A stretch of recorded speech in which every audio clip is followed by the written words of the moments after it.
Alright, so UFC 312 finished up last Saturday, and in my opinion, one of the most intriguing fights on that card, and for a lot of people was Ilia Topuria's older brother, Aleksandre Topuria, making his debut against Colby Thicknesse, an undefeated Australian prospect, who also happens to train with Alexander Volkanovski. In my opinion, this fight lived up to the expectations. I wouldn't say it was the most exciting fight, but for two guys making their UFC debut, it was very high level. Aleksandre Topuria showed some very impressive features of his game, and Colby Thicknesse, in my opinion, showed that he is going to be an established UFC guy as well. So, what I wanted to do in this video is talk about just how good is Aleksandre Topuria.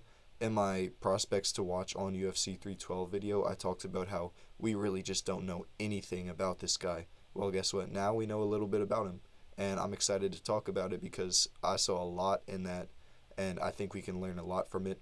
So let's get into it. Let's start with his striking. Now, for a lot of the fight, we saw a pretty good mix between striking, wrestling, grappling in this fight, which is good. That's what I hope for. This tells us the most that it can about these fighters. He came out with that boxing heavy style, just like we expected. Same way Ilia Topuria does, his younger brother. He's a little bit different in his style, though. He's extremely patient, extremely defensive, high guard, really good head movement, which you rarely see in MMA.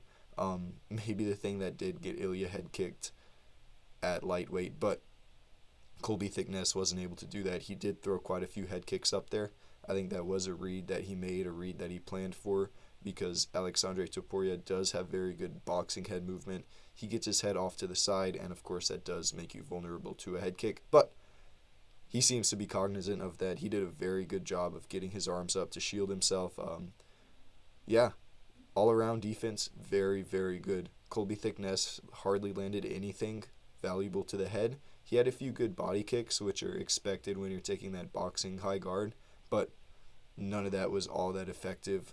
I think the head movement and high boxing guard worked very well for Aleksandre Topuria. Now, what kind of sets him apart in his striking from Ilia in what we've seen so far? He's more reserved. He's coming forward, and that's not to say Ilia's just coming forward with everything, because he's patient too, he's calculated, but Aleksandre seems to be even more so. Maybe it's just because he hasn't fought in so long, but that is one thing I think he could actually improve on.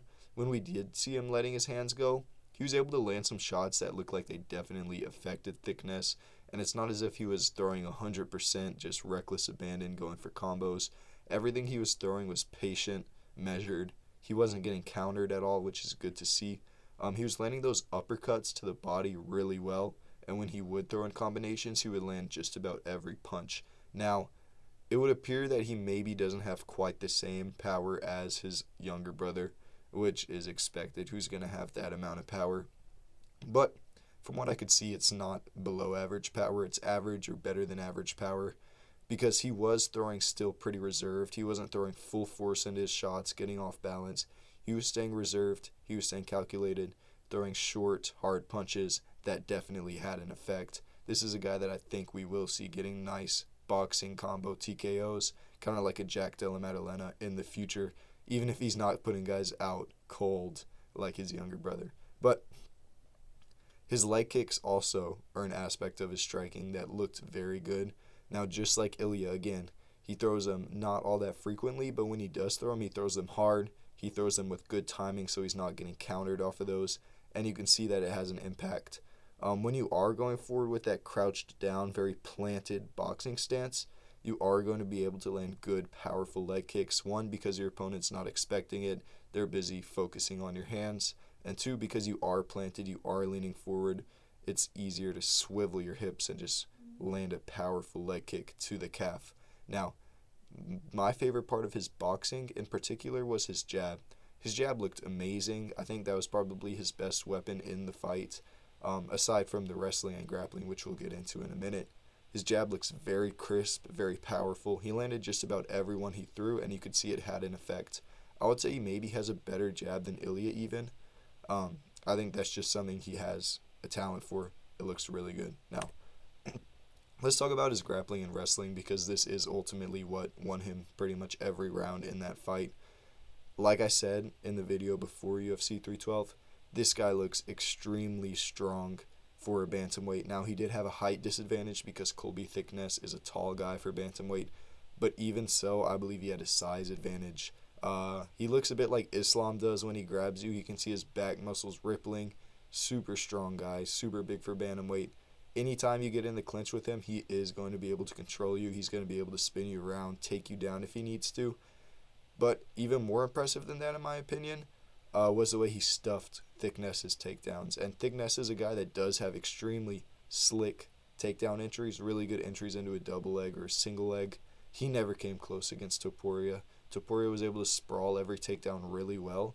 And what he would do, he would kind of grind him into the ground, maybe like a bulldog choke or a darce, just like enough to push him down, pin him down to the ground, and then he'd try to spin his legs around and take the back, which a couple times that didn't work, but it was good enough to get him back up to his feet in a dominant kind of position. But in the later rounds, he was able to spin back and get some control time, which he seems to be really good at. He seems to be really good at holding guys down, kind of working little short punches and half guard or side control. I would say he doesn't seem all that aggressive searching for submissions or even searching for like big elbows in the ground and pound, which could be a concern when he's fighting better strikers, guys that he's going to really have to use that wrestling against. But it's his first fight in like 2 years, UFC debut. There's a lot he can work on there, and a lot I'm sure he is planning to work on there that he could improve a lot. But the grappling, wrestling fundamentals look very good. They look like he could get that to an elite level where he can be effective against the top guys. Now, let's talk about what I think his real potential is and how he compares to his younger brother Ilia, who at this point is one of the top pound-for-pound guys. Aleksandre Topuria is 29 years old, so he's still kind of young, but for a guy making his debut, not all that young, right? If you're a 29-year-old champion, you've been in the UFC for years, yeah, you're young, you still got a ways to go, but when you're still making your debut, even if everything goes well, expect it to be a couple years before you get to that belt. And for these reasons, Aleksandre Topuria has to be extremely active over the next 2 years, especially 2 years where he has 7, maybe 8 fights, and he wins all of those will 100% get him to that title conversation. It will 100% solidify him as a great fighter within the UFC, and then he'll be 30, 31. He'll still have a lot of career left, right? Ilia, I believe, is 27. He still has most of his career ahead of him at the title level. That's not going to be the case for Aleksandre, but if he can improve some of his skills, he already has the fundamentals that it takes to be a top 1, top 2, top 3 UFC fighter at bantamweight.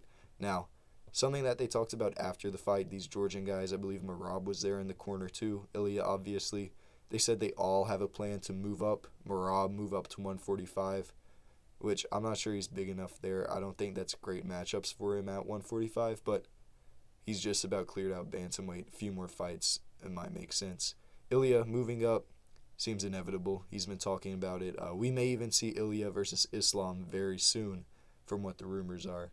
And then, of course, Aleksandre would stay where he is at bantamweight, so then they'd have their kind of Georgian takeover thing. Aleksandre at bantamweight, Merab at featherweight, and Ilia at lightweight. Now, I don't think that's all that reasonable, because Merab, in my opinion, doesn't have all that many years left in his career. He's pretty old in those lighter weight classes. I'm sure he'll be looking to retire not all too soon or not all too long into the future. So if we do see this, I think it would be more like Ilia at lightweight, Aleksandre at bantamweight. But it's kind of cool to think about. These guys are all really exciting guys. Even Merab lately has been really fun. So that's kind of cool. But I do believe that Aleksandre, based on his debut, far from a fraud check, right? I think he showed a lot of impressive things in that one. As far as comparing him to Ilia, very similar stylistically. We saw some things already in this fight that we haven't seen Ilia resort to against the top level of guys, which will be another reason to be intrigued for the possible Islam versus Ilia matchup. But I believe that Ilia also does have those same wrestling and grappling attributes that Aleksandre does, maybe even better. I believe they're about the same size. Ilia's not a massive featherweight. That's probably the main concern moving up to lightweight for him. I think Aleksandre is about the same size as him, and he's a bantamweight. But both of these guys have a good frame that they could put on more mass. So they both have a lot of potential to move up themselves. And then let's talk about some immediate matchups, some matchups in the next couple years. And this is all assuming he keeps winning. We need to keep this guy active. He needs to stay active himself. I know the Topurias haven't been the most active in the past, especially Aleksandre. That was the first time he fought in like 2 years. He'd only had like 2 other fights since 2015. But I suppose now he's really looking to go for it, and that's what he's going to have to do. So I say in the next 2, 3, 4 months, give him an established UFC bantamweight guy, a guy that loses often but has at least like 5, 6 fights in the UFC, right? A veteran if you can, because we've seen him against a non-UFC guy in the UFC and Colby Thicknesse. Let's see him against an established UFC guy so we can compare some other performances that other good bantamweights have had against this guy. Assuming he wins that, he'll be a pretty big name, bigger than he already is, just because of his association with some other big-name fighters. Give him a big matchup, maybe a Peyton Talbot, maybe a Cameron Simon, maybe a Raul Rosas Jr. We have a lot of options here. And then after that, jump him right into the rankings near the bottom. He doesn't have all that much time, so we got to go for it. And yeah, that's my video about Aleksandre Topuria. I'm excited for this.